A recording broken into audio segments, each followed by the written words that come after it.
सभी भाइयों को राधे राधे। बात करेंगे हम सुजलॉन एनर्जी की। काफ़ी दिनों के बाद ये वीडियो हम लेकर आ रहे हैं। बेसिकली थोड़ी व्यूज़ वगैरह नहीं आते हैं तो मज़ा नहीं आता है, इसलिए वीडियोस कम बनाता हूँ। व्यूज़ के ऊपर डिपेंड करता है, अगर आएगी ठीक ठाक व्यूज़ तो आगे कंटिन्यू करूँगा, नहीं तो बाद बाकी अपना अदर जो काम है वो तो है ही।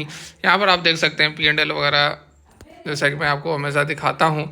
आज का भी आप P&L देख सकते हैं। हमारे पास जो स्टॉक्स हैं वो भी आप देख सकते हैं।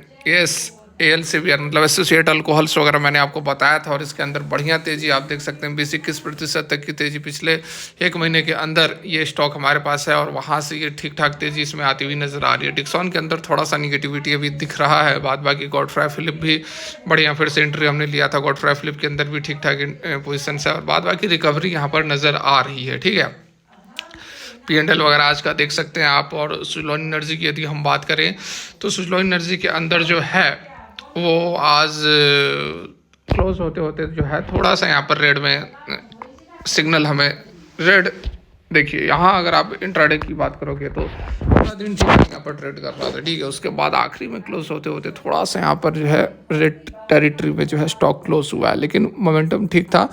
इंट्राडे हाई यदि हम बात करें तो मार्केट ओपन होते ही 56.30 का इंट्राडे हाई सुजलॉन एनर्जी ने लगाया था, और टारगेट जो है वो सुजलॉन एनर्जी के लिए बढ़िया ज़बरदस्त निकल कर आ रहे हैं। तो बिल्कुल भी आपको जो है चिंता नहीं करने की ज़रूरत, चिंता करने की ज़रूरत नहीं है, बिल्कुल भी नहीं। इसलिए क्योंकि बहुत ज़बरदस्त अपडेट्स निकल कर आ रहे हैं जो कि हम यहाँ पर डिस्कस करने वाले हैं। 6-7 मिनट के अंदर हम सारा कुछ यहाँ पर समझ जाएंगे। जेएम फाइनेंशियल्स के द्वारा ज़बरदस्त टारगेट फिर से 80 रुपये से भी ऊपर के टारगेट यहाँ पर नज़र आ रहे हैं, और सरकार की तरफ से जो पॉलिसीज़ हैं वो काफ़ी यहाँ पर हेल्प करने वाली हैं। नॉट ओनली सुजलॉन एनर्जी, और भी कुछ स्टॉक्स है उसको भी हम देख लेंगे शॉर्ट में। ठीक है, यहाँ पर देखो वन डे की यदि हम बात कर ले थोड़ी सी, यहाँ पर टेक्निकल व्यू भी बहुत ज़्यादा ज़रूरी है।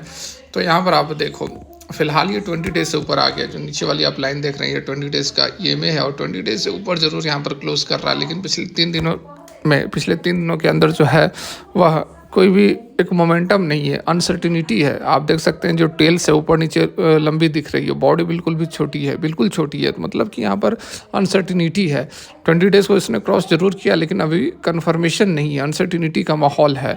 तो इस कारण से एक बार थोड़ा सा यहाँ पर ग्रीन कैंडल बन जाए, बॉडी जिसमें अच्छी खासी हो, ठीक है, उस तरह की एक कैंडल बन जाए, उसके बाद कन्फर्मेशन होगा कि हाँ एक अच्छी अप ट्रेंड में स्टॉक आ गया है। ठीक है, 20 डेज से नीचे रहेगा तब तक तो यह डाउन ट्रेंड में रहता है, लेकिन एक बार जो 20 डेज से ऊपर क्रॉस कर जाए प्राइस, तो हम कंफर्म कर सकते हैं कि प्राइस जो है एक अच्छी खासी मोमेंटम अगेन गेन कर सकता है। यहाँ पर आप देखो 200 दिनों का जो मूविंग एवरेज है वो अभी भी 63.36 पर है। उसको क्रॉस आउट करने में थोड़ा समय अभी लगेगा।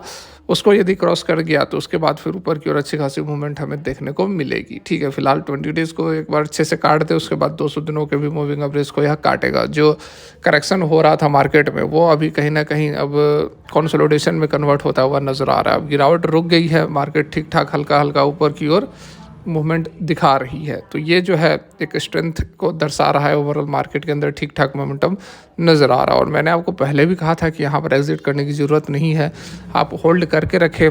डेफिनेटली यहाँ पर जो भी आपके लॉसेस वो रिकवर होंगे, और मैंने भी होल्ड करके रखा था। आप देख सकते हैं मेरा जो पोर्टफोलियो था उसके अंदर आपने देखा कि बहुत एक आध स्टॉक्स होंगे जो कि रेड में है, जैसे डिक्सॉन एनर्जी वगैरह जो हैं वो थोड़े बहुत 12-13 हज़ार के लॉसेस में हैं, लेकिन चिंता करने की 1% ज़रूरत नहीं है, क्योंकि जो स्टॉक्स हमने पकड़े हुए हैं वो ज़बरदस्त फंडामेंटल्स और फ्यूचर के स्टॉक्स हैं, ग्रोथ वाली कंपनियां हैं। ठीक है, तो इस कारण से मैं तो चिंता करता नहीं हूँ। गिरावट कितनी भी हो जाए होल्ड करके रखा हूँ तो होल्ड करके रखूँगा। ठीक है, यहाँ पर जो अपडेट निकल कर आ रही है, देखिए अपडेट की भी हम बात कर लेते हैं। ये देखिए सुजलॉन एनर्जी के साथ में BHEL, Tata Power, NTPC, Inox Wind को लेकर कुछ यहाँ पर टारगेट्स और कुछ बातें निकल कर आई हैं। देखिए मोदी गवर्नमेंट जो है वो धीरे धीरे फोकस कर रहा है अपने 500 गीगावाट के जो टारगेट है 2030 तक उसको अचीव करने के लिए, और रिजॉल्व कर रहा है कि इसको ग्रिड और PPA रिलेटेड चैलेंजेस को। कहना है जेएम फाइनेंशियल का अपने लेटेस्ट नोट यूटिलिटीज़ और पावर इक्विपमेंट सेक्टर पर जो उन्होंने दिया है। डोमेस्टिक ब्रोकरेज ने बाई की रेटिंग दी है कुछ स्टॉक्स पर, जिसमें कि Suzlon energy, Tata power, BHEL, INOX wind और SJVN शामिल है। मैंने आपको बोला था कि आप जो है स्लो एनर्जी और उसके साथ में आइनॉक्स विंड दोनों ही स्टॉक्स के अंदर आधी आधी खरीदारी कर सकते हैं। एक बढ़िया ऑप्शन है क्योंकि स्लो एनर्जी जो है वो काफ़ी रिटेल फेवरेट बना हुआ है, तो इस कारण से थोड़ा बहुत उसके अंदर मैनिपुलेशन दिख सकता है। इसलिए आप जो है उसके बराबर की कंपनी आइनॉक्स विंड के अंदर भी कुछ ना कुछ निवेश कर सकते हैं। देखिए, गवर्नमेंट के पिछले कुछ सप्ताह में ऐसे स्टेप्स लिए हैं जो कि एड्रेस कर रहा है तीन में से दो बड़े चैलेंजेस को। एक क्या छोड़ रहा है, तो लैंड की जो समस्या है उसको छोड़कर बाकी जो दो शुरू में मैंने समस्याएं बताई थी उसको लेकर सरकार जो है 2-3 सप्ताह के अंदर स्टेप्स लेती हुई नजर आ रही है। The availability of land is a state subject, जो कि अभी भी कंसर्न बना हुआ है, स्पेशली यहाँ पर कर्नाटका की बात की जाए तो जेम फाइनेंशियल्स का कहना है। As a contribution from the RE, renewable energy का जो कंट्रीब्यूशन है यह कुछ कंट्रीज में बढ़ रहा है। पॉलिसी मेकर्स जो है वह ट्राई कर रहे हैं bring it at par with conventional power in term of pricing and market design. Conventional power मतलब कि कोल वगैरह से जो एनर्जी जनरेट होती है उसके बराबर में लाने की कोशिश की जा रही है। ठीक है, शेयर जो है RE में इंडिया के अंदर बढ़ रहा है। We expect domestic policies to be influenced by global experiences in the next 3 to 4 year. Brokers का कहना है renewable sector has so far grown unhindered with continuous evolving government structure और फ्रिक्वेंट चेंजेस इन रेगुलेशन। ठीक है, regulations वगैरह लगातार यहाँ पर बदले गए हैं, जिसके कारण कि रिन्यूएबल एनर्जी के सेक्टर में लगातार यहाँ पर बढ़ोतरी देखने को मिल रही है। जेम फाइनेंशियल्स को लग रहा है कि गवर्नमेंट जो है वह अटेम्प्ट कर रहा है डिसिप्लिन लाने के लिए अमॉन्ग प्लेयर और proactive working to address ensuing challenges of grid distribution. ठीक है, ग्रिड डिस्ट्रीब्यूशन का जो चैलेंज है उसको ठीक ठाक करने के लिए पॉलिसीज वगैरह ला रही है। जो पॉलिसीज मेकर्स हैं वो अभी भी एम्बिशियस है अपने टारगेट को लेकर और लगातार उसको एक्सिक्यूट भी कर रहे हैं। Emerging feeling among that the subsidy driven incentives need to be restricted. ठीक है, ये सब्सिडी की बात हो गई।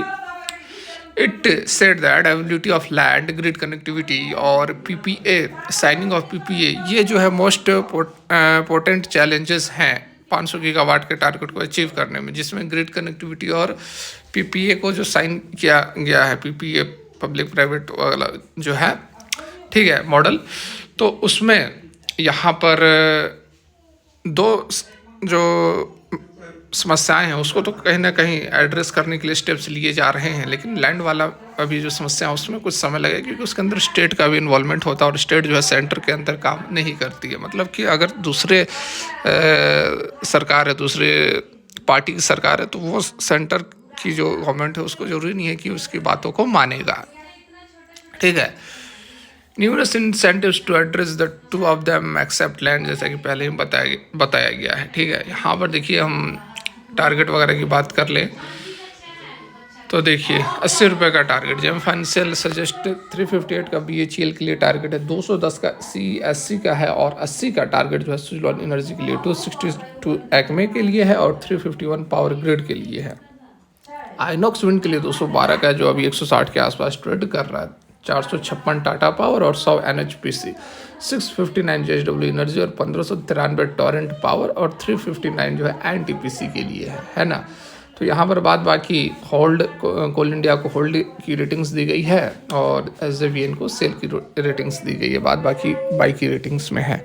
तो यहाँ पर डेफिनेटली आप होल्ड करके रखो। सुजलॉन एनर्जी के साथ मैं कहूँगा आइनॉक्स विंड भी आप होल्ड करके रखो, उसके साथ मैं कहूँगा आप सोलर सेक्टर की कंपनियाँ और एनर्जी और प्रीमियर एनर्जी के अंदर भी कुछ ना कुछ से शेयर लेकर रखो।